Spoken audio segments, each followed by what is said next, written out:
Joining us for our Decision 2024 coverage of the Lubbock County runoff elections. With an overwhelming margin, Lubbock has chosen a new mayor. We just received final numbers in tonight's race.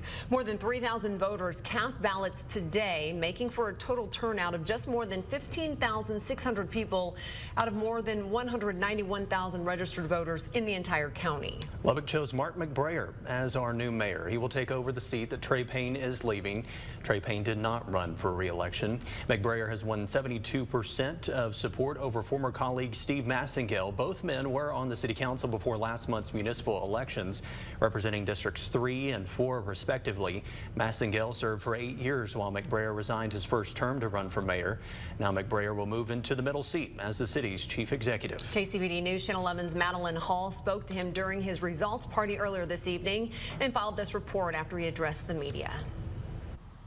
Case in Christie, the mayoral race tonight was over quite quickly. Former District 3 City Councilman Mark McBrayer led the polls with 70% of the votes. He is now the newly elected mayor of Lubbock. I spoke to him. He told me that he is excited to get to work. He's excited to bring unity back into the community, and he really has a lot of goals that he's eager to get done. From the get-go, I've run on three main points, and I'll stay committed to that. One is getting control of our crime problem, making sure that our police are paid and we have the staff that we need on patrol to take care of our rising crime problem. That's job one. Keeping people's taxes low, very specific distinction between me and my opponent, and I believe the election results show that that's what people are interested in. I intend to be mayor for all of Lubbock. I tell people, I said, I don't get into politics to make enemies. I get into politics to try to bring people together. A verse from Romans 12 where it says, insofar as it's possible for you, be at peace with all people. That means a lot to me. Insofar as it's up to me, I will try to work with people in good faith who want to work with me for the good of Lubbock and all of Lubbock citizens. I want to be able to work with our council, and I believe we can. I mean, we've got a young council of new people. I remember what it was like for me 2 years ago and looking to people like Steve and Latrell, for a little guidance. And the guy I followed, Jeff Griffin, I remember him pushing the budget books across the table to me and say, here you go, they're yours now. And that's the same way. These people are drinking from a fire hose right at the moment, like I was 2 years ago. So I hope to be able to help them walk through that. We've got a lot of work to do. We have to start very quickly. And let me just say something. My opponent, Steve, he called and conceded early, and I feel like we ran a good campaign between the two of us. And I respect him. I respect the work that he's done for our city for 8 years on the council, and I honor that work that he did. And I told him that, and I wanted him to know that I do. We're going to be working together with his people, the people who supported him. I'm going to need to work with them. City Council will now certify the votes, and they will swear him in the coming weeks. Case in Christie. Thanks so much, Madeline.